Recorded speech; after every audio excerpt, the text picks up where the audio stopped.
Masechet Gittin, Daf Tet Amud Bet, on va commencer par Tet Amud Aleph, au milieu de la page. La Mishnah. Hamevi get mimedinat hayam, veno yachol lomar befanai nichtav ou befanai nechtam, im yesh alav edim, itkayem bechot mav. La Mishnah, au début de la Masechet, nous avait enseigné que si un mari se trouvait outre-mer, dans la diaspora, il a fait écrire un guet qu'il a envoyé à son épouse par un shaliach. Alors cet émissaire se devait de déclarer Befanai Nechtav ou Befanai Nechtam. On avait vu deux raisons pour lesquelles il fallait qu'il dise ça. Soit que c'est pour nous assurer que le guet a été écrit l'ishma, soit pour nous certifier que ce guet n'est pas un faux avec usage de faux. C'est que vraiment il a été signé par deux témoins existants et pas des témoins imaginaires. Car le mari peut venir un jour prétendre que ce guet n'a jamais été envoyé par lui, le mari, et que le shaliach l'a falsifié, il a inventé des signatures, et c'est comme ça qu'il a fait croire à son épouse qu'elle était divorcée, et voilà qu'elle peut se remarier, et ensuite il va prétendre que les enfants sont des mamzerim. Pour sécuriser la femme, Hachamim ont dit qu'il faut que le shaliach atteste de la conformité de ce guet en prétendant que c'est devant lui que ça a été écrit et signé. Maintenant, cette Mishnah, de quoi parle-t-elle? De quelqu'un qui ne peut pas prétendre, il ne peut pas déclarer. Un shaliach qui ne peut pas faire cette déclaration de Befanai Nirtav ou Befanai Nechtam. Alors, qu'est-ce qu'on va faire? Hameviget mimedinatayam ve'eno yachol lomar Befanai Nirtav ou Befanai Nechtam. Qu'est-ce que ça veut dire eno yachol? J'anticipe, bien qu'on va le voir tout de suite dans la Gemara. J'anticipe en disant que eno yachol, ça veut dire qu'il ne peut pas physiquement le dire. Si c'est parce que Eno Yachol, parce qu'il n'a pas vu l'écriture, il n'a pas vu la signature, donc il ne peut pas témoigner Befanai Nechtav ou Befanai Nechtam, la Mishnah n'aurait pas dû parler de Eno Yachol. Elle aurait dit Hamevi get mimedinat hayam velo amar Befanai Nechtav ou Befanai Nechtam. La Mishnah n'a pas dit ça, Velo Amar. Elle a dit Eno Yachol Lomar. Ça veut dire que physiquement cet homme est bloqué. Et on verra tout de suite pourquoi il est bloqué. Dans ce cas de blocage, qu'est-ce qu'il faut faire? Im yesh alav edim itkayem bechotmav. S'il y a la signature de deux témoins, eh bien il faudra valider ces deux signatures. Comment? Soit que les signataires viennent eux-mêmes attester de leur signature, soit que deux autres personnes qui reconnaissent la signature de ces deux édim, eh bien témoignent que c'est vraiment la signature de deux témoins existants. Juste, on peut ouvrir une parenthèse et se poser la question, d'accord, ça nous permet d'être sûr que le guet n'a pas été falsifié. Mais ça ne nous rassure pas sur le plan de la qualité de l'écriture. Qui dit qu'il a été écrit l'ishma? Alors encore d'après Rava avec Aleph, qui a dit que toute la problématique que craignaient les Hachamim, c'était un problème de validation du shtar, eh bien dans ce cas-là, il n'y a aucun souci. Dès qu'il y a une validation des signatures, tout va bien. Mais d'après Rabba avec He, qui avait dit que c'est un problème de l'ishma, alors qu'est-ce qu'on a gagné? Tu me dis Tkayem bechotmav. On va aller chercher des gens qui reconnaissent la signature pour valider la signature. Mais à quoi ça a servi de valider la signature si l'écriture était mauvaise? Et si le sofer a écrit chez l'olishma? Je ne vois pas comment tu es sorti de l'auberge. Tu es toujours dans le pétrin.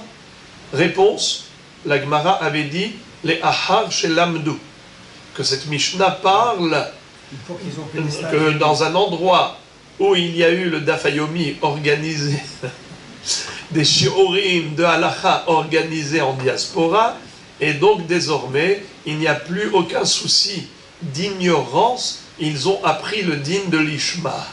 Le seul problème, c'est que peut-être que ça a été falsifié, et c'est à cela que nous sert la validation des signatures. Si on a des gens qui reconnaissent les signatures des témoins, eh bien on a paré aux deux problèmes. Premièrement, il n'y a pas de problème de l'ishma, l'amdou. Deuxièmement, on a eu une validation des signatures, donc il n'y a pas de risque que le mari vienne un jour pour disqualifier le guet. Voilà donc ce que nous a enseigné la Mishnah. Maintenant, deuxième partie de la Mishnah, Ehad gite nashim ve'ehad shehrure avadim shavu la molir ve'la mevi. Le mot Ehad, ici il ne faut pas le traduire un, il faut traduire que ce soit ainsi ou que ce soit comme cela. Ehad gite nashim ve'ehad shehrure avadim shavu la molir ve'la mevi. C'est-à-dire que ce soit un guet que le mari a envoyé à son épouse de Hutz La'aretz en Israël par le biais d'un émissaire. Qu'est-ce qu'il doit dire, ce shaliach? Befanai nirtav, ufanai nahtam. Idem pour Shehrure Avadim.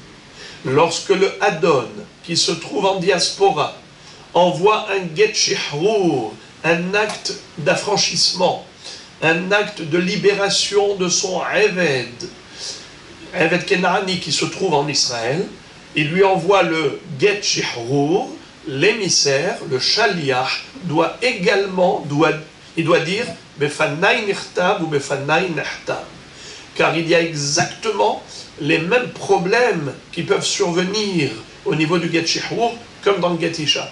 Car d'où apprend-on cette notion de get shehrur? C'est de get isha. On a déjà dit hier que c'est la gezerah shava, là.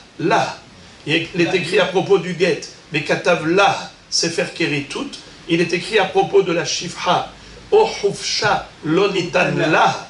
Donc le mot là, c'est un mot commun dans les deux thèmes pour créer le vase communicant afin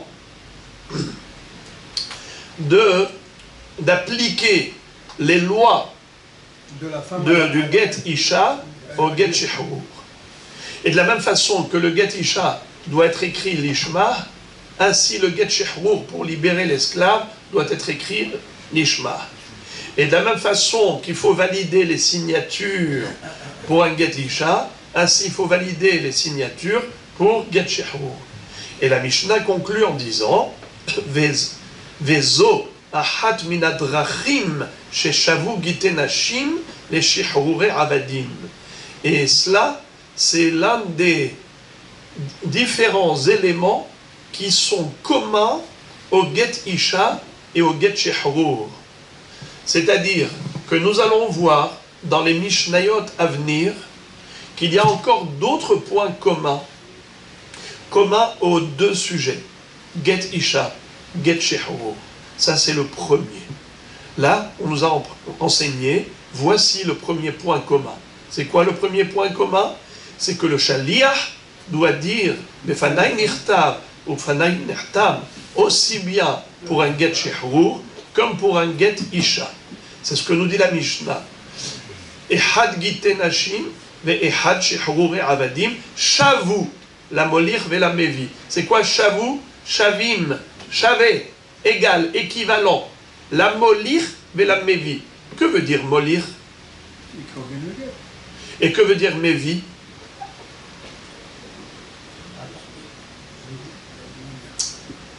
Alors, mevi, c'est mevi get mi medinat hayam. De medinat hayam vers Eretz Israël. Molir, c'est dans le sens inverse. Direction Israël, diaspora.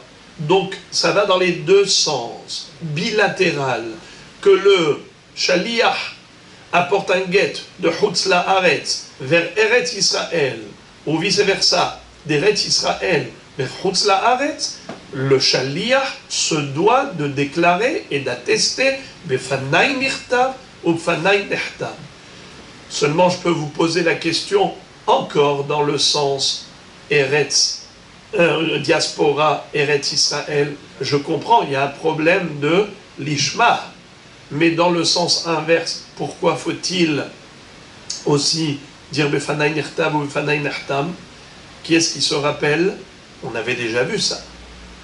Alors, pour celui qui dit que c'est un problème de l'ishma, il dit que c'était juste Gazru, Gezera, Molir, Atu, Mevi. Hachamim ont institué dans un sens comme dans l'autre, parce que si tu vas dire Befanai Nirtav ou Befanai Nehtav que dans un sens et pas dans l'autre, eh bien à un moment donné, les gens vont dire, je comprends pas, on nous a jamais dit Befanai Nirtav, Befanai Nehtav, quand on va dans ce sens, pourquoi tu voudrais que je dise Befanai Nirtav, Befanai Nehtav dans l'autre sens? Si tu n'es pas gozer dans Molir, eh bien, après il risque d'oublier aussi dans Mevi. C'est pour ça qu'on a généralisé l'institution. Ça, c'est si on disait que le problème est un problème de l'ishma. Mais si c'est un problème de Edim, Metsuim, les Kaimo, on n'a pas besoin de ça. Si c'est un problème de transport en commun, parce qu'il n'y a pas de circulation fréquente entre la diaspora et Eretz Israël, eh bien ça va dans les deux sens. S'il n'y a pas de transport dans la direction Israël-diaspora, ou plutôt diaspora-Israël, il n'y a pas non plus Israël-diaspora. Donc c'est évident qu'il faut être gozer, molir et mevi. Et d'ailleurs, pour ceux qui s'en souviennent, on avait dans la première Mishnah 4 shitot, Tanakama, Rabban Gamliel, Rabbi Eliezer et Hachamim. Tanakama avait dit Hamevi get mi medinat hayam. Hamevi mi medinat hayam l'Eretz Israël. Rabban Gamliel a dit Afilu minarekem ou minaheger. Rabbi Eliezer a dit Afilu mikfar ludim lelod. Hachamim ont dit pas seulement Hamevi, mais même Hamolir. Pas seulement dans le sens diaspora Israël, mais même Israël diaspora. On avait vu que d'après celui qui disait que la problématique que craignaient les Hachamim, c'est un problème de En Edim, Metsuim, les Kaimo, alors Hachamim, ce n'est pas une quatrième Shita. Hachamim sont venus compléter les paroles de Tanakama. Tanakama, c'est Hachamim. Seulement Tanakama a parlé de Hamevi, pour simplifier, parce que Rabban Gamliel et Rabbi Eliezer étaient rentrés dans l'histoire des détails, qu'est-ce qu'on appelle diaspora. Eh bien, ils n'ont parlé que de Hamevi. Mais ensuite, Hachamim complètent leurs paroles et ils disent, mais non, c'est pas seulement que Hamevi, c'est pareil, Hamolir.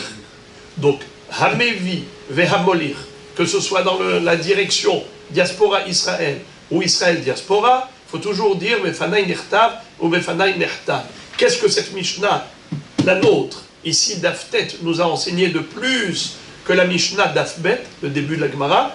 C'est qu'elle nous a dit que cette même halacha s'applique également au get shihrur, pas seulement pour répudier son épouse pour un divorce, mais même pour la libération du Ebed Kenaani, il faut également déclarer Befanai Nirtav ou Befanai Nehtav. Gemara. Et maintenant, la Gemara va poser la fameuse question dont on a parlé tout à l'heure. Maï eno yachol lomar. Que veut dire que le shaliach ne pouvait pas déclarer Befanai Nirtav ou Befanai Nehtav? Ça veut dire quoi, il ne pouvait pas? Comme j'ai dit, si il n'a pas dit, parce qu'il ne savait pas si il n'a pas vu la signature, eh bien on aurait dit Velo Amar, il n'a pas dit Befanai Nirtav, Befanai Nehtav. C'est quoi Eno Yachol? Elima Heresh. Si on parle par exemple d'un shaliach qui était sourd-muet, et c'est pour cela que physiquement il ne pouvait pas déclarer Befanai Nirtav ou Befanai Nehtav, c'est impossible de dire une chose pareille. Pourquoi?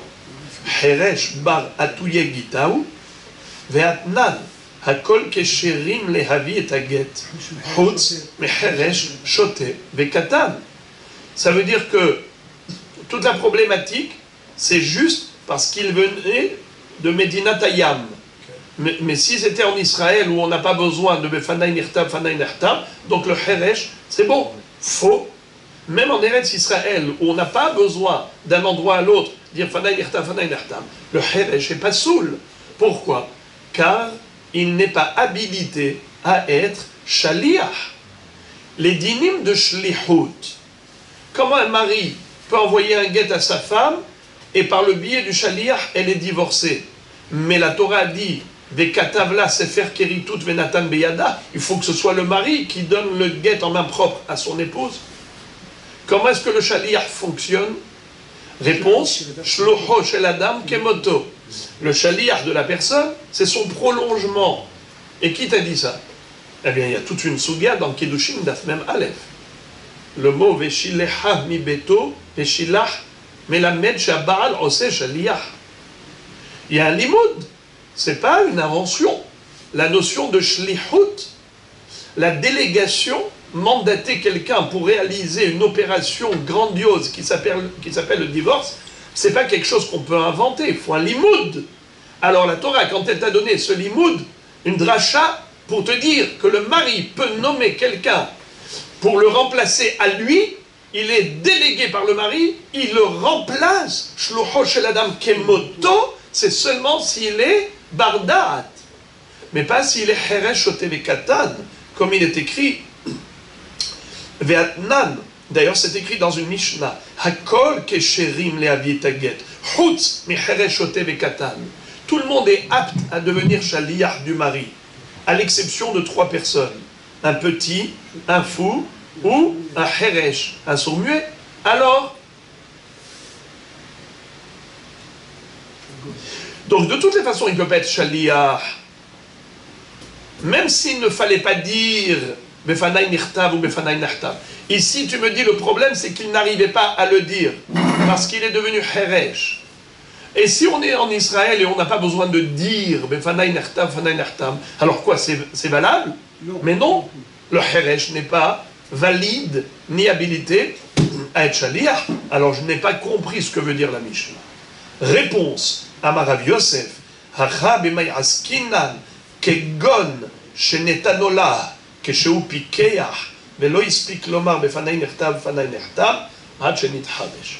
Ici on parle d'un cas, un cas atypique, un cas d'école, vraiment rarissime. Le shaliach était un très bon shaliach, il répondait à tous les critères. C'était un homme normal, qui parlait, qui avait toutes ses facultés, et donc il était shaliach pour apporter le guet. Et il a ramené de Chutz La'aretz en Israël. Et voilà que il apporte au Beddin, et là malheureusement, il a une rupture d'anévrisme. Il a, chas v'shalom, une commotion cérébrale. Il perd la parole. Il n'arrive plus à parler. Il donne le guet, mais il ne peut plus parler. Il n'entend plus et il ne parle plus. Ici, on parle spécialement la parole. Eh bien, cet homme-là qui est devenu Heresh, sourd-muet, c'est comme quelqu'un qui a perdu la raison. Car qu'est-ce qui fait que l'homme devient intelligent? C'est sa capacité d'écoute. C'est les oreilles. Quelqu'un qui est capable d'écouter, est capable d'apprendre, il a accès à la science. Celui qui est Heresh n'a pas accès à la science. Qu'est-ce qui définit l'être humain? Par quoi il se démarque de l'animal? C'est le da'at. Bar da'at. Quelqu'un qui ne peut plus apprendre, eh bien, il vit physiquement, mais pas intellectuellement, dans le sens où il ne peut plus entendre. La Torah chez Be'alpé, ça s'apprend avec l'oreille. La Torah chez Birtav, avec les yeux. On lit des yeux, on écoute avec les oreilles. Eh bien, cet homme-là, c'est vrai qu'au moment où il a donné le guet à la femme en main propre, il avait encore toutes ses facultés. Il a donné au Beddin, ou devant les Eidim, il a donné le guet à la femme. Est-ce qu'il a rempli son rôle de shaliach? Oui, d'un côté, mais mission non complète. Pourquoi la mission n'est pas complète? Il manque la mention, la déclaration Befanaï Nirtav ou Befanaï Nartav. Il ne peut plus, il est devenu Heresh. Alors, là, il n'y a pas de problématique de Shlichut, il y a un problème de déclaration. La Mishnah nous dit, ce n'est pas grave, on peut encore parer à ce problème. Certes, le Shaliach n'a pas dit Befanaï Nirtav ou Befanaï Nartav, mais il peut y avoir deux témoins qui viennent, qui reconnaissent la signature des deux témoins signataires, et ils disent, on reconnaît la signature. Et ils valident le guet. Et tout va bien. Cette femme, elle est Megourechet, elle peut aller refaire sa vie. Vous posez une bonne question. Cet homme n'était pas sourd-muet de naissance. Il a eu de longues années d'apprentissage, donc c'est un scientifique parfait. C'est maintenant qu'il est devenu sourd-muet. Alors vous demandez pourquoi est-ce qu'on le considère non barda'at? Mais c'est un super barda'at. C'est vrai qu'à l'intérieur de sa tête, il y a un génie parfait. Mais maintenant, il est dans une position où il ne peut plus apprendre, c'est-à-dire il ne peut plus écouter. Et puisqu'il ne peut plus écouter, alors maintenant, physiquement parlant, il a perdu l'outil de l'apprentissage. Ça le disqualifie comme un choté et comme un katan. Alors maintenant, voilà comment la Gemara nous a expliqué, d'ailleurs on l'avait déjà vu, c'est une répétition en fait. Ehad gite nashim ve'ehad shehrure avadim. La Gemara se focalise maintenant sur une phrase de la Mishnah. Vous vous rappelez, la Mishnah nous a dit qu'il y a plusieurs points communs entre le guet de la femme pour le divorce et le guet du Eved Kenaani pour l'affranchir, le libérer. À ce propos, la Gemara nous cite une baraïta. Tanu Rabbanan, Bishlosha derachim, shavu gite nashim, les shehrure avadim. Il y a 3 points communs au get isha et au get shehrur. Premièrement, shavu, la molir ve la mevi. C'est ce qu'on a vu dans la Mishnah, qu'il faut que le molir et mevi, mimdina tayam l'eret Israël, ou me'eret Israël mimdina tayam, qu'il déclare befanaï nirtav ou fanaï nertam. Premier point commun. Deuxième point commun. Vechol get, sheyesh alav, ed kuti, pasoul, chutz migite nashim, veshehrure avadim. Un get sur lequel il y a un témoin qui est kuti. Alors, ce get-là, excusez-moi, vechol get, ici, vous allez être piégé. Je vais vous poser une question. Vechol get, sheyesh alav ed kuti pasoul. Traduisez-moi, s'il vous plaît, cette phrase. Vechol get, sheyesh alav ed kuti pasoul. Qui peut m'expliquer cette phrase?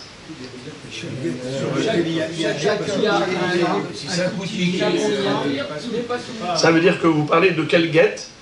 Un get pour divorcer, n'est-ce pas? Un get pour divorcer, s'il y a un des témoins qui est kuti, qui a signé, alors le get n'est pas caché. D'accord, maintenant expliquez-moi la suite.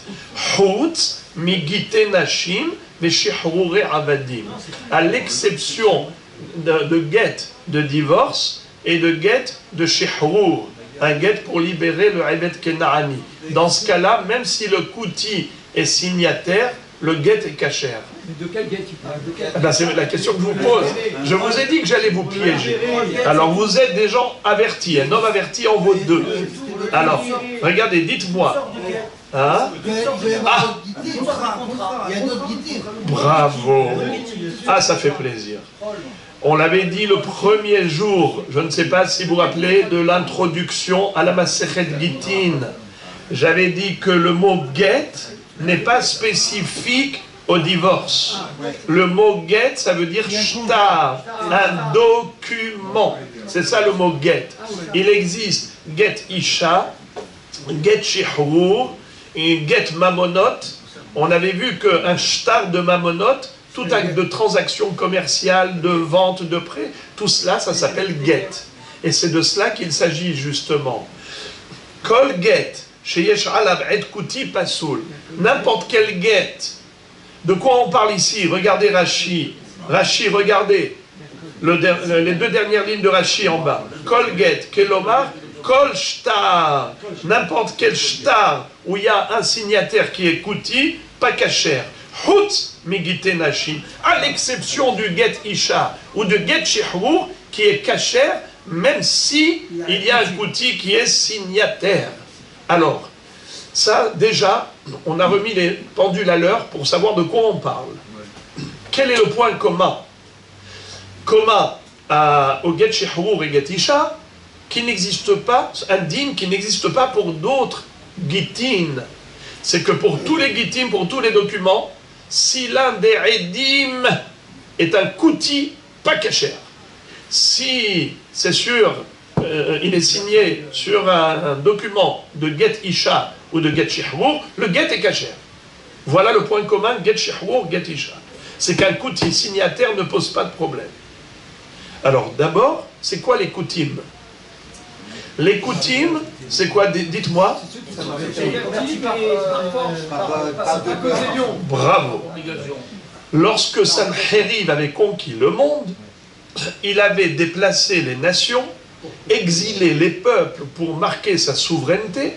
Il a fait en sorte que personne ne soit chez lui. Un peu comme Yosef Hatzadik, qu'est-ce qu'il avait fait?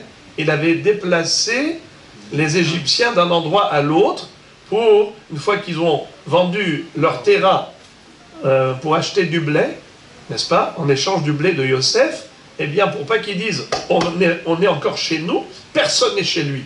Rachid dit pourquoi Yosef Hatzadik a fait ça. Pour nous. Aïe, aïe, la gentillesse de Yosef envers ses frères. Il avait fait ça pour qu'on ne dise pas que ses frères sont des golim, que ses frères sont des exilés. Eh bien, ils ne sont pas des exilés. Ils sont comme tout le monde. Tout le monde est exilé.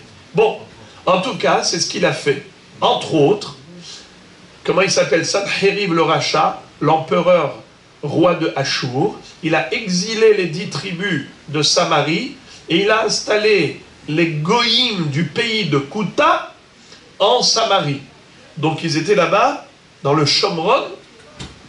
Il y avait les Koutim.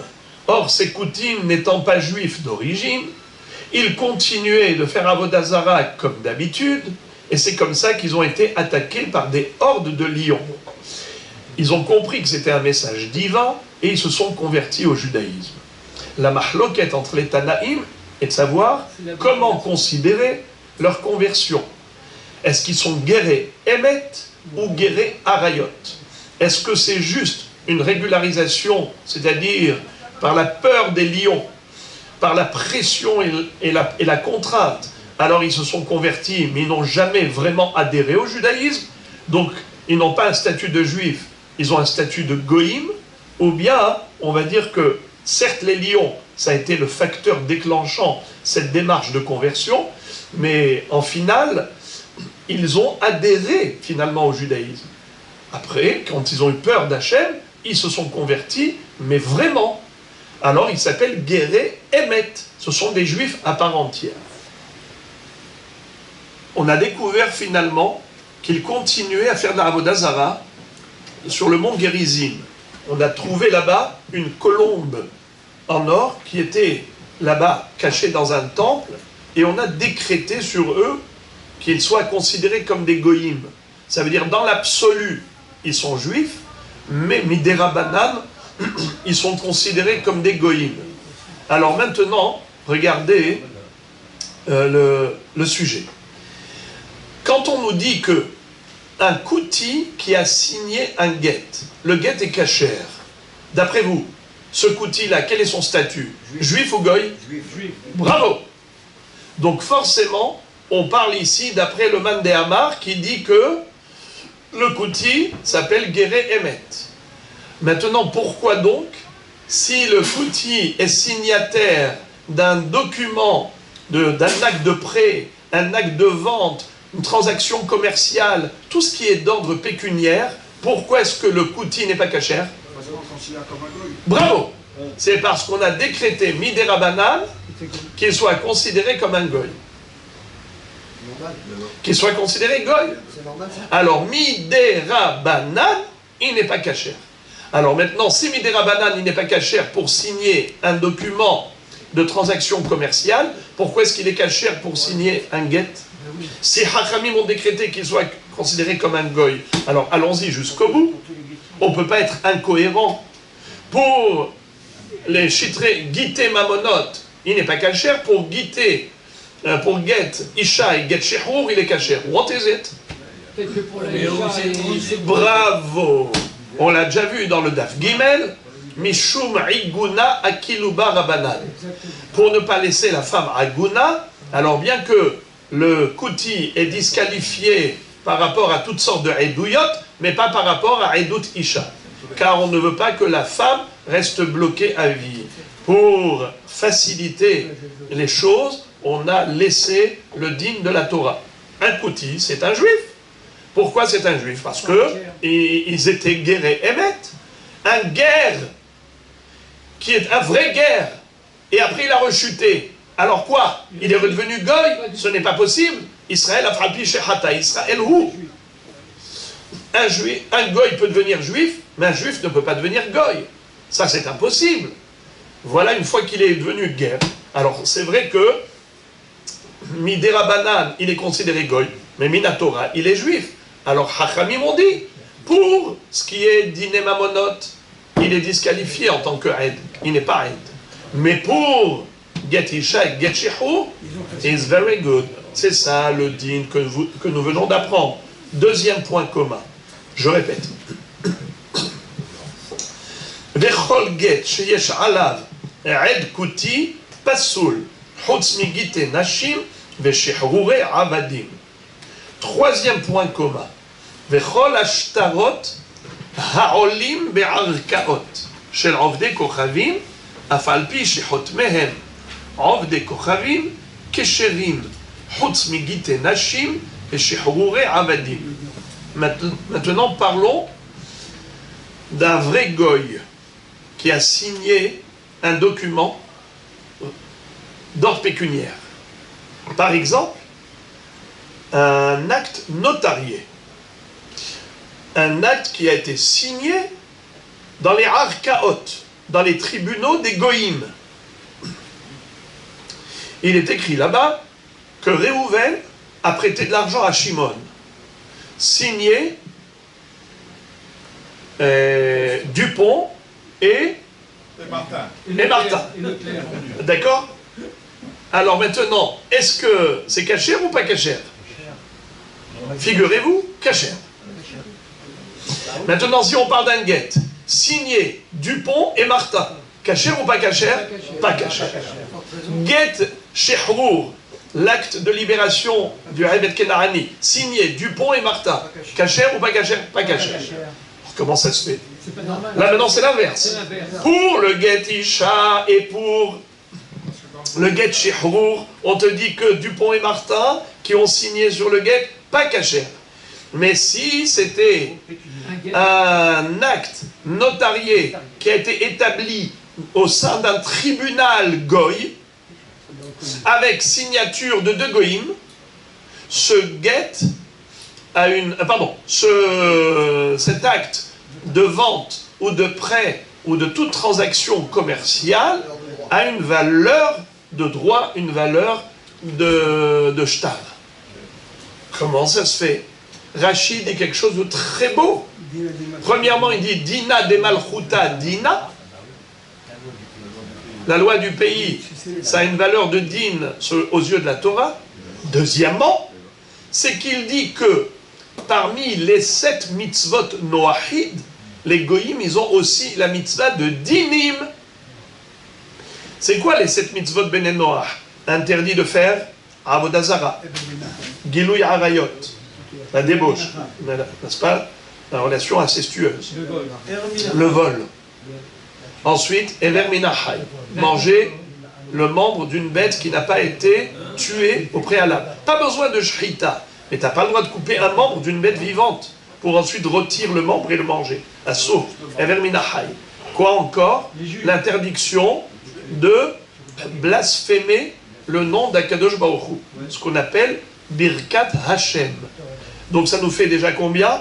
Avodah Zara, Giloy Arayot, Shfichut Damim, le Ever Minachai, Birkat Hashem, et Gezel, le vol. Ils n'ont pas le droit de voler. Et enfin, septième mitzvah de Noachid, bravo, Dinim. Dinim, c'est-à-dire les jugements. Ils ont le devoir d'établir des tribunaux qui vont siéger afin de juger les litiges et de condamner ceux qui sont en infraction par rapport aux 6 premières mitzvot.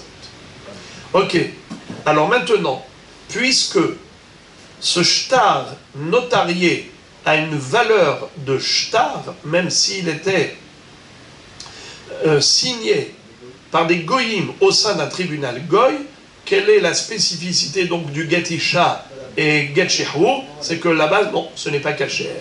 Il faut absolument des signataires juifs. Alors, reprenons le troisième livre.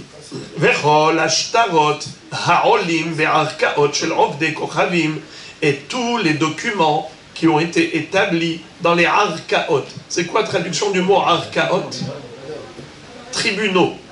Shel ovdei kochavim, afal pi shechotmehem ovdei kochavim, bien que les signataires soient des goyim, kesherim, les documents sont kashers. Chutz mi gite nashim et shehurei avadim.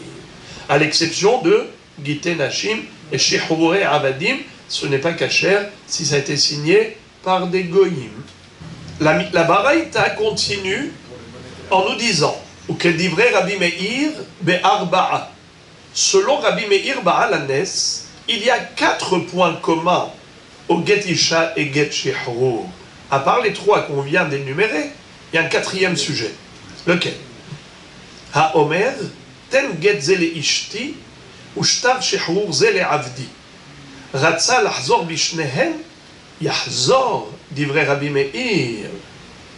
C'est-à-dire, vous le savez que Zachin la Adam shelo befanav, ve'en havin la Adam ela befanav. Si Réhouven veut offrir à Lévi un cadeau, il peut voir Shimon. Et Réhouven il dit à Shimon, regarde, ce beau cadeau, je voudrais l'offrir à Lévi. Mais Lévi n'est pas là pour lui remettre en main propre. Peux-tu soulever le cadeau au profit de Lévi? Shimon, dès qu'il soulève ce cadeau, automatiquement Lévi en devient propriétaire, acquéreur. Pourquoi? Parce que nous savons que si Lévi le savait, que Réhouven voulait lui offrir un cadeau, il aurait nommé Shimon comme shaliach pour le recevoir à sa place. Donc c'est, si on peut dire, une shlichut tacite. C'est un émissaire automatique. Même à l'insu de Lévi, Shimon est shaliach de Lévi. Car c'est un srout pour Lévi d'avoir ce cadeau. Zachin la Adam shelo befanav. Mais imaginons maintenant, s'il s'agit d'un guet, est-ce que Réhouven peut donner à Shimon un guet pour sa femme et lui dit, tiens Shimon, soulève le guet au profit de ma femme? Est-ce que la femme est divorcée dès que Shimon a soulevé le guet? Non. Pourquoi? Car divorcer une épouse, la répudier, ce n'est pas un bienfait pour elle. C'est une souffrance, elle a perdu un mari. Eh bien, étant donné que c'est un chov, ce n'est pas un srout, si la femme avait elle-même nommé Shimon comme émissaire, comme shaliach de la femme, alors en effet, dès que Shimon reçoit le guet, la femme est immédiatement divorcée, car il représente la femme, l'épouse. Mais si ce n'est pas elle qui l'avait nommé shaliach, c'est le mari qui l'a nommé à lui shaliach holacha, eh bien il ne peut pas devenir shaliach Kabbalah à l'insu de la femme. Ve'en havin la adam ela befanav. Zachin la adam shelo befanav. Rabotai, ça c'est bon pour le get. Qu'en est-il pour un get shihrur, pas get isha? Si le Adon veut libérer son Eved Kenaani, est-ce que le Eved Kenaani peut être libéré immédiatement dès que Shimon a soulevé le get shihrur pour lui? D'après vous? C'est un bienfait pour lui. Vous êtes adorable, votre chita c'est celle de Hachamim, mais Rabbi Meir dit non. Rabbi Meir dit get isha et get shihrur, tous les deux ne sont pas considérés comme un bienfait. Pourquoi? Étant donné que Avda behefkera nihale, shrihale, pritzale, c'est-à-dire quand il était Eved Kenaani, il pouvait avoir accès à toutes sortes de femmes qui lui étaient permises. Il va avec des shvachot à tort et à travers, il n'a aucune restriction. Alors que quand il est libéré, il va être trempé au mikvé, il va devenir juif malgré lui, désormais, il ne peut que se marier en bonne et due forme dans les règles de la halacha, mais pas avec Kiddushin. Alors tu le limites sur ce plan. Ou encore, s'il était Eved d'un Kohen, Eved Kenaani d'un Kohen, il pouvait manger la terouma. Désormais, une fois qu'il a été libéré, il ne peut plus manger la terouma. Alors ce n'est pas forcément un bienfait pour lui aux yeux du Eved Kenaani, même s'il a gagné la judaïté, mais il a perdu ses désirs, ses plaisirs. C'est pour cela que Rabbi Meir va dire, de la même façon qu'on ne peut pas divorcer une épouse à son insu, c'est-à-dire donner un shaliach pour elle, il faut qu'elle le reçoive en main propre, que le shaliach aille jusqu'à la femme pour lui remettre en main propre. Ainsi, il en sera pour le get shihrur. Le shaliach, il faut qu'il donne en main propre au Eved Kenaani. Il ne peut pas considérer Zachin Adam Shelo Befana. Voici la mahloket entre Hachamim et Rabbi Meir. Alors maintenant, selon Rabbi Meir, voici un quatrième point commun qu'on retrouve entre get isha et get shihrur. C'est quoi? C'est que Zachin la Adam Shelo Befanav ve'en havin la Adam Shelo Befanav. Question, est-ce que le get isha et get shihrur c'est considéré comme zechut ou comme chova? Selon Hachamim, eh bien get shihrur c'est un zechut, get isha c'est une chova. Donc pour la femme, tu ne peux pas, malgré elle, donner un shaliach pour la répudier immédiatement. Il faut d'abord qu'elle reçoive le get en main propre, alors que pour le get shihrur, même s'il n'a pas reçu le get en main propre, il est libéré de facto dès que le shaliach a reçu le get pour lui, parce que Zachin Adam Shelo Befanav. Ça c'est Hachamim. Donc il n'y a pas, ça ce n'est pas un point commun au get isha, get shihrur. Mais d'après Rabbi Meir Baal Hanes, qui dit que de la même façon que divorcer une femme, ce n'est pas un bienfait pour elle, ainsi libérer et affranchir un Eved Kenaani, ce n'est pas un bienfait pour lui, eh bien, on ne pourra pas, malgré eux, la femme et le Eved Kenaani, leur prendre un délégué pour recevoir le get à leur place, à leur insu. C'est impossible, parce que En Havin la Adam et la Befanav. Voilà donc pourquoi Rabbi Meir a dit Arba'a Devarim. Alors la Gemara, une fois qu'elle a cité cette baraïta, elle va s'arrêter sur un détail. Regardez. Bishlama, les Rabbanan, Minyana. Alors excusez-moi, je n'ai pas traduit. J'ai lu mais je n'ai pas traduit. Ha'omer tenget ze le ishti, ushtach shihrur ze le avdi, ratza lahzor bishnehem yahzor. Divrei Rabbi Meir. Vous savez quelle est la possibilité qu'a le mari quand il a envoyé son guet par shaliach? Ou bien, d'après Rabbi Meir, quand il a envoyé le guet shihrur à son Eved Kenaani par shaliach, vous savez quelle est la possibilité qu'a le maître? Eh bien, c'est de regretter. Tant que le guet n'est pas arrivé aux mains de la femme ou du Eved Kenaani, le Adon ou le mari peuvent annuler la shlichut et dire j'annule cette shlichut. Ils vont devant un beddin et disent Moraï Berabotai, ce shaliach que j'ai envoyé, je l'annule. il n'est plus mon délégué, il n'est plus mon représentant. À un moment donné, on a dit, c'est sourd de faire ça, mais Tikkun Olam, parce que lui, le shaliach n'est pas au courant de l'annulation de la shlichut, il peut aller donner le guet à la femme, c'est dangereux. Mais il peut l'envoyer chercher, il peut envoyer quelqu'un, lui dire, ramène-le, dis-lui qu'il revienne, qu'il me rapporte immédiatement le document. Ce qui veut dire qu'on peut toujours annuler la shlichut tant qu'il n'est pas arrivé aux mains de la femme ou du Eved. Alors que pour Hachamim, c'est vrai pour la femme, mais ce n'est pas vrai pour le Eved. Pourquoi pas? Bravo! Parce que le Eved Kenaani a été immédiatement libéré, donc ce n'est plus possible de revenir en arrière. Alors maintenant, la Gemara pose une question, un petit détail.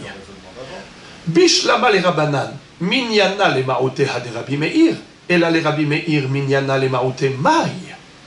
C'est-à-dire, vous avez vu combien de points communs y a-t-il entre Get Isha et Get Shehrur d'après Hachamim et d'après Rabbi Meir? Dites-moi d'après Hachamim, combien? Non, Hachamim. Hachamim, 3. Rabbi Meir, 4. Dites-moi, nous on ne sait pas compter. 1, 2, 3. Qu'est-ce qu'on a besoin de nous dire? Il y a 3 points communs. Pourquoi? Tu m'as fait la liste, oui. Tu m'as détaillé, donc je sais, je vois. Un premier, un deuxième, un troisième. Pourquoi tu avais besoin de commencer par cette introduction, par ce titre? Bishlosha drachim shavu gite nashim et shehrur et abadim. Pourquoi tu n'as pas besoin de me dire Bishlosha drachim? Et aussi Rabbi Meir, be'arba'a drachim. Je sais compter, puisque Rabbi Meir m'a rajouté encore un point commun. 3 plus 1 égale 4. N'est-ce pas? On n'est pas à la maternelle. Tu sais compter. Alors pourquoi est-ce qu'ils ont besoin de préciser 3, 4, mazé? Toujours, dans les Mishnayot, quand on nous donne un chiffre, un nombre, c'est pour être restrictif, pour dire que la liste, elle est exhaustive. Ça et pas autre chose. On veut exclure toute autre chose. Quand tu me dis que tu veux exclure autre chose, ça veut dire que si tu n'avais pas exclu, j'aurais pu me tromper et croire qu'il fallait inclure. C'est pour ça que tu as voulu exclure. Quelle était la confusion que j'aurais pu faire? C'est la recherche. Regardez, la Gemara nous dit Minyana de Rabanan, Bishlama le Rabanan, Minyana le Maoutea de Rabbi Meir. Encore d'après Hachamim, pourquoi ils ont dit 3? C'est pour dire 3 et pas 4, pour exclure Rabbi Meir. C'est délicieux, ça c'est Mouvan. Mais d'après Rabbi Meir, qui lui nous dit 4, il a voulu exclure quoi? Et là, les Rabbi Meir, Minyana le Maoutea Mai. Réponse. Les Maoutea Hadetania Aidim she'en yodaim lahtom mekara'im lahem neyar halak umemal'im et akra'im dio Amar Rashbag baben varim amurim begite nashim aval shihrure avadim ush'ar kol hashtarot im yodaim likrot velahtom hotmim ve'im lav en hotmin. Qu'est-ce que ça veut dire? Il y a des gens analphabètes. Ils ne savent pas signer. On leur dit, comment tu t'appelles? Je m'appelle Shimon ben Yosef. Tu sais écrire ton nom? Eh bien, malheureusement, parfois, c'est la folie. Sous la roupa, parfois vous avez des témoins qui ne savent pas écrire leur nom en hébreu. Alors, il faut leur écrire. Qu'est-ce que je fais? J'écris leur nom en hébreu sur un papier, je leur montre comment il faut recopier. Tov, à l'époque, on faisait autrement. On allait tracer des lignes, pas des lignes, l'écriture, les lettres elles-mêmes, avec un élément pointu, comme un compas, et on allait marquer le parchemin pour faire des traces, et ensuite, qu'est-ce que faisait le raid? Il repassait dessus avec de l'encre. Ça s'appelle Mekarerim. Très très bien. Le vrai terme, c'est Sirtout. La racine de Sirtout, c'est Seret, pas avec sa mère, avec Sin, Resh, tête, comme il est écrit dans la Torah. Obiv Saram, lo Isretu, Saratet. On n'a pas le droit de se faire des entailles à cause d'un mort, n'est-ce pas? On n'a pas le droit de se mortifier pour un mort. Bekitsour, lo Ikrechu Korcha Berosham, Obiv Saram, lo Isretu, Saratet. Sirtout, ce sont des lignes invisibles dans le parchemin. On trace des lignes invisibles, c'est-à-dire qu'on marque le parchemin.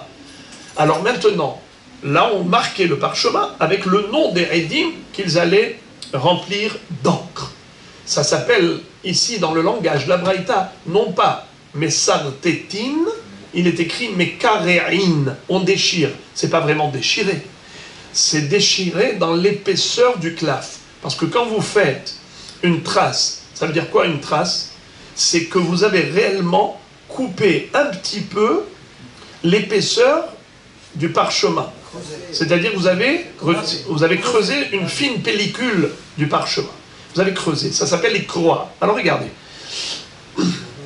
Edim, chez Enam Yodaim Lahton, des Edim qui ne savent pas signer. Mais Kare'in Lahem Neyar Halak. On leur déchire un papier blanc. Ça veut dire quoi? On trace des lignes, c'est-à-dire dans la forme des lettres de leur nom, sur le blanc, parce qu'en haut, on a l'écriture, mais en bas, on a du blanc. C'est là, on va fendre, en effet, fendre. Mais Karim, comme Kriat Yamsouf, la fente des eaux. Très bien.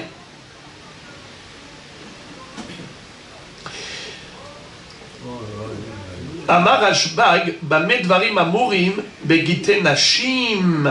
Rashbag dit, ça c'est quelque chose qu'on fait que pour la Agona.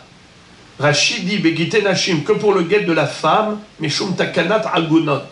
Shema Irtzezer Megaresh, Lefaresh Bayam, Omesukan, Sherotze, Shelotizakek Layabam.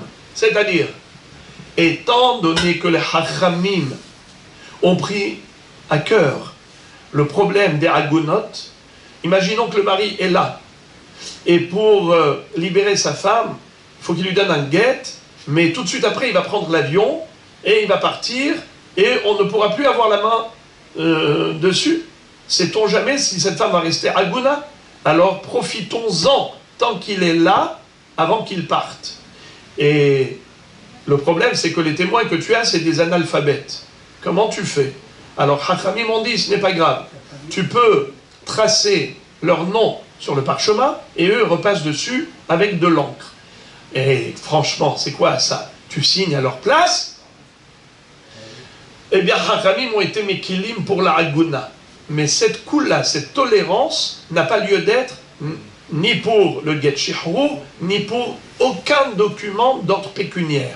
Aucune transaction commerciale ne peut être signée de cette manière.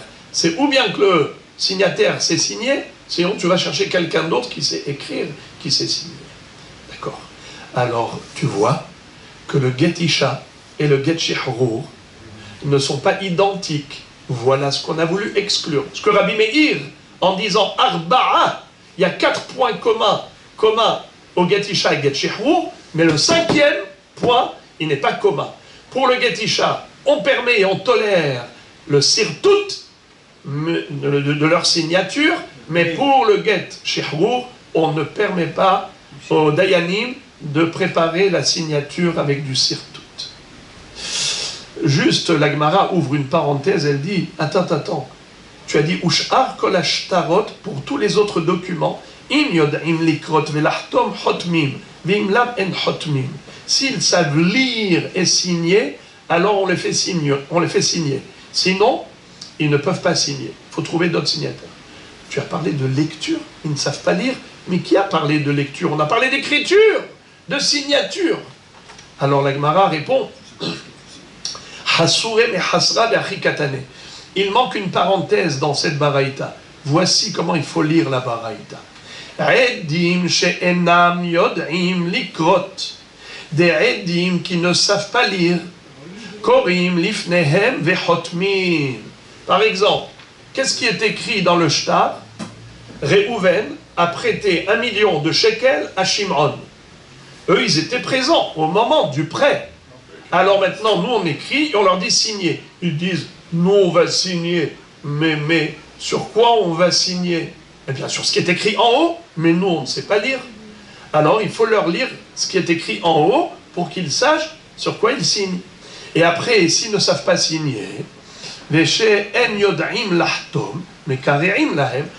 ne savent pas non plus écrire, alors on leur prépare la signature, comme on vient de dire, on marque avec un objet pointu, leur nom, et ensuite il repasse dessus avec de l'encre. La Gemara pose une question. Vetu leka? Tu n'as pas trouvé d'autres points communs au get isha et get shihru? Pourtant, en voici un supplémentaire. Ha omer tenu get ze le ishti, ushtar shihru ze le avdi, omet. Lo itno le harmita. Si quelqu'un a écrit un get pour son épouse, ou bien un get pour son Eved Kenaani, un get shihrour, il a dit, ce get-là que j'ai posé sur la table, donnez-le à mon épouse, ou bien ce get shihrour, donnez-le à mon Eved Kenaani. Et cet homme est décédé juste après. Umet. Lo itno le harmita. Faut pas lui remettre après la mort. Pourquoi? Parce qu'un mort ne peut pas divorcer. Un mort ne peut pas libérer son Eved Kenaani. Pourquoi? Car dès qu'il est mort, à qui appartient le Eved Kenaani? Aux héritiers. Ça peut être les enfants. Ici, il n'a pas d'enfant. Eh bien, son père, s'il n'a pas de père, son frère, et ainsi de suite. Son cousin. Pekitso. En lecha adam be'Israël she'en lo goel. Il n'y a pas un juif qui n'a pas d'héritier. Bon, Bekitsour, les frères et les amis, est-ce qu'on peut libérer après sa mort? Est-ce qu'on peut donner le guet qu'il avait écrit auparavant? Réponse, non. Une fois qu'il est mort, il ne peut plus divorcer. Une fois qu'il est mort, il ne peut plus libérer. C'est clair? Rabotaï, quelle est la différence entre une divorcée et une veuve? Alors, premièrement, c'est qu'une veuve peut se marier avec un Kohen. Une divorcée ne peut pas épouser un Kohen. Donc une almana est permise au Kohen Hédiot, une groucha n'est pas permise au Kohen Hédiot. Donc s'il lui avait donné le guet, elle n'aurait pas pu se marier avec un Kohen. Maintenant, elle peut se marier avec un Kohen puisqu'il n'a pas été rapide. Deuxième différence, imaginons que cet homme n'ait pas d'enfant. Il n'a pas eu de progéniture, cet homme. Maintenant, son frère à lui, qu'est-ce qu'il doit faire? Iboum, c'est-à-dire épouser la belle-sœur. S'il ne veut pas, qu'est-ce qu'il doit faire? Halitza. Très bien, le déchaussement. Maintenant, cette femme-là, imaginons que cet homme-là qui est mort n'avait pas d'enfant. Est-ce que cette femme-là doit faire Iboum ou Halitza ou pas? Répondez par oui ou par non. Lui, il avait préparé le guet, il a dit donnez-lui à son épouse. Et maintenant, il est mort en attendant. Est-ce qu'elle fait Iboum et Halitza, oui ou non? Pourquoi oui? Parce que le guet n'est pas valable. Bravo! Le guet n'a pas été donné de son vivant, et c'est vrai qu'il a préparé, on ne peut pas lui donner après sa mort, donc quel est son statut? Almana, et pas Groucha. Donc elle doit faire Iboum ou Halitza. Très bien. Alors regardez, la Gemara dit, alors pourquoi tu dis qu'il n'y a pas encore un cinquième point commun? Haomer tenu get zele ishti, ushtar shehur zele avdi umet, lo itno le ahar mita.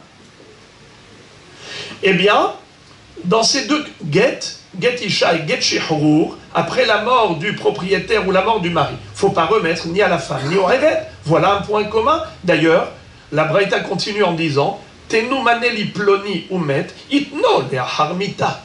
Si quelqu'un dit donner de l'argent à un tel, et il est mort, il faut lui donner, même après sa mort. Mais pourquoi il faut lui donner? Mais ça appartient aux héritiers. Comment ça se fait qu'on donne à ce ploni? Réponse. Rachidi, divrei shriv mera kiktuvin vekimsorin damu. Traduction, je l'ai déjà évoqué hier, mais rapidement, c'est que un agonisant, un homme mourant, quand il est sur son lit de mort, eh bien, il va... Tout ce qu'il dit, c'est à prendre à la lettre, même si on n'a pas eu le temps de l'écrire dans un acte notarié, dans un document en bonne et due forme pour remettre acquis de droit, tout de même, c'est comme si ça avait été écrit et remis acquis de droit. Je répète, divrei, shriv mera, Kiktuvin, Vekimsorin, Damu. Les paroles d'un agonisant, c'est comme si elles avaient été écrites et le document remis à qui de droit. Donc quand il a dit nous mané liploni, c'est comme si il avait réellement déjà donné. Donc, ce n'est pas les héritiers qui vont hériter, c'est déjà donné à ce monsieur. Entre parenthèses, Rachid dit pourquoi Hachamim ont instauré une chose pareille. Réponse, nous dit Rachid, pour pas Shelot Itaref Dato. Qu'est-ce que ça veut dire Shelot Itaref Dato? Quelqu'un qui est sur son lit d'agonisant, eh bien, chaque chose peut activer, accélérer sa mort. D'ailleurs, vous savez qu'il ne faut même pas toucher son corps. Par exemple, s'il a un pied dehors, il a une main dehors, il ne faut pas maintenant commencer à le toucher parce que tu peux, rien qu'en le touchant, Hazé Shalom, le tuer. Eh bien, il ne faut pas non plus le perturber moralement. Ne le rends pas dingue. Il ne faut pas le rendre fou. Ce monsieur-là, tu lui dis, ah non, non, on ne va pas lui donner le mané que tu as dit. Il faut d'abord aller chercher le notaire pour écrire. Il dit, mais je veux lui donner. Il commence à crier, il meurt comme ça. Avec ce coup de colère. Alors, c'est pour cela que tu lui dis, pas de problème. Ta volonté, ton désir est un ordre. Vas-y, dis ce que tu veux tranquillement, paisiblement. On respectera tes paroles à la lettre. Ah, alors regarde, quel rapport? Quel rapport? Why. Divorcer, c'est Minatora. Minatora. Ici, on dit que c'est une takana rabbinique. Divrei, Shriv Mera Kektuvin, Mekimsorin Damou, c'est rabbinique. Avec de l'argent, tu peux jouer, mais tu ne peux pas faire d'une femme qui est Eshet Ish, lui donner le statut de divorcée alors qu'elle n'a pas reçu de guet. Il a dit, donnez le guet à ma femme. Ce guet n'a jamais été donné à la femme. Alors quoi, elle a été libérée? Hazve Shalom. Alors maintenant, Stan, je crie pour crier. Alors, la Gemara nous dit comme ça. Ki katane milta, la réponse de la Gemara, Ki katane milta delete bishtarot, milta delete bishtarot, lo katane.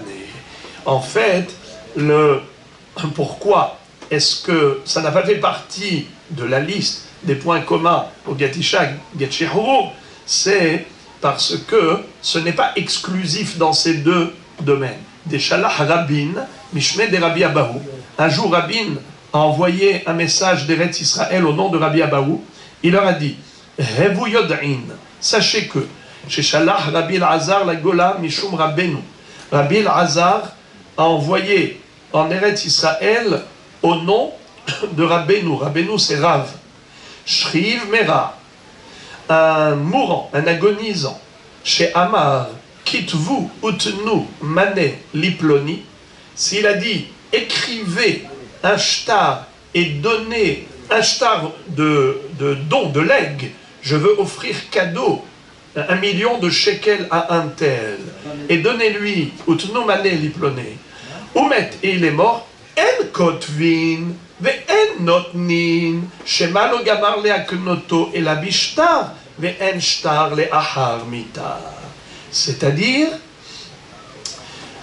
quand est-ce qu'on dit que les paroles d'un agonisant sont considérées comme des paroles écrites et retransmises comme si c'était un document notarié, car son désir est un ordre? C'est seulement quand il dit « donnez-lui l'argent ». Mais s'il n'a pas dit « donnez-lui l'argent », « tenu mané liploni » comme dans le cas précédent, il a dit « écrivez, écrivez, quitte-vous, utnu ». Par exemple, « utnu mané liploni », il a dit « ce bien immobilier, il vaut un mané, je voudrais l'offrir à un tel, pour qui j'ai de la sympathie. Alors écrivez que ce bâtiment, je lui offre. Cette maison, je lui donne. Ce champ, je lui offre. Écrivez ça dans un document. Il n'a pas dit donnez-lui, il a dit écrivez. Et étant donné qu'il n'a voulu lui donner que par l'écriture et pas par la parole, s'il avait dit donnez-lui le champ, eh bien, aussitôt dit, aussitôt fait. Mais là, il n'a pas dit donnez-lui. Il a dit, écrivez pour lui donner. Étant donné qu'il a dit, écrivez pour lui donner, ça veut dire ne lui donnez pas sans écriture. Et comme ils n'ont pas eu le temps d'écrire et de lui donner, alors c'est trop tard. L'autre n'a pas eu la chance de recevoir ce bâtiment, recevoir ce champ, cet immeuble ou cette maison. Pourquoi? Parce que le mourant lui-même, il voulait que ça passe par ce cheminement qui s'appelle l'écriture. Il n'y a pas eu d'écriture, eh bien il n'y a pas eu de don. Voilà pourquoi on n'a pas mis ça dans les points communs de Get Isha Get Shirur, parce que c'est pas que Get Isha Get Shirur. Écrivez un get pour ma femme, écrivez un get shirur pour mon Evet Kenaani, ou écrivez un don, un leg d'un champ dont je suis propriétaire pour un tel. C'est exactement pareil qu'après sa mort, eh bien, on ne va pas faire ce qu'il a demandé, parce que c'est trop tard. Les héritiers sont déjà dépositaires, sont déjà tributaires de ce bien. On ne peut pas leur retirer ce qui est déjà eux. Voilà pourquoi on n'a pas mis ça dans la liste des points communs entre Get Isha et Get Shirur, car ce n'est pas Behemet que Get Isha et Get Shirur, c'est même Shtarot Shel Mamonot.